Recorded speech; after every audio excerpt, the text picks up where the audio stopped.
Sa gitna ng nararanasang harassment at bullying sa West Philippine Sea, tiniyak ng Armed Forces of the Philippines na gagampanan nila ang kanilang responsibilidad para protektahan ang karapatan at soberanya ng Pilipinas na mas binigyang linaw pa sa sona ni Pangulong Ferdinand R. Marcos Jr.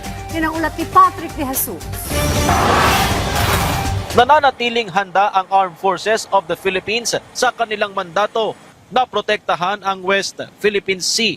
Mas pinagtibay ito ni Pangulong Ferdinand R. Marcos Jr.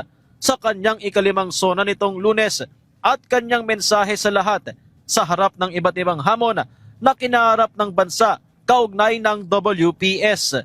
Let me remind our friends and our detractors, Filipinos are a noble, kind, gracious, and great race.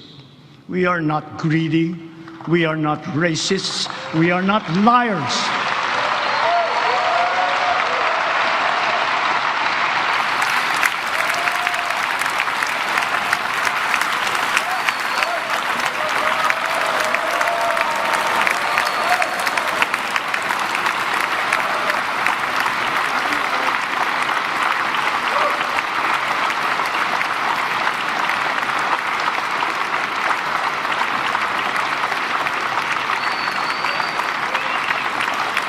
We are respectful and we are dignified.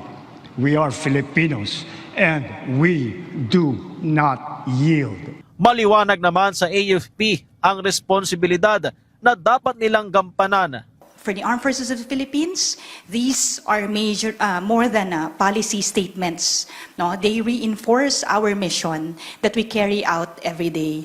Noong nakaraang linggo lamang, muling nagkaroon ng engkwentro sa Ayungin Shoal matapos ang tangkang paglapit ng China Coast Guard sa BRP Sierra Madre kung saan dalawang sundalo ang nasugatan.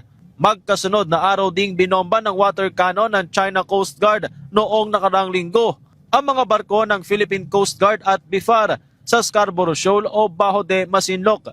Hindi naman nagpapasindak ang AFP sa mga ganitong harassment at bullying sa karagatan. Despite po yung challenges that we are facing in the West Philippine Sea, our resolve remains unshaken. Our mission has not changed and it will not change. We will continue to stand watch over our seas. We will support our fellow Filipinos who depend on the seas for their livelihood. Kasabay ng pagpuri rin sa AFP, PCG at mga mangingisdang Pilipino, binigyang diin ng Pangulo na dapat magkaisa ang lahat at hindi magpasiil sa mga anyay manlulupig. Mga kapwa kong Pilipino, sa ganitong mga banta sa ating seguridad, sa loob at sa labas ng bansa, tayo'y tumindig ng taas noo at magkapit-bisig. Dahil tayo man ay magkakaiba sa maraming bagay, iisa lang tayong lahi. Tayong lahat ay Pilipino, Pilipino sa diwa, Pilipino sa dugo. Samantala, sa monitoring ng Philippine Navy mula July 21 hanggang 26, 22 barko ng China Coast Guard ang namataan sa iba't ibang bahagi ng West Philippine Sea, habang 4 naman ay mula sa PLA Navy. Patrick De Jesus para sa Bayan.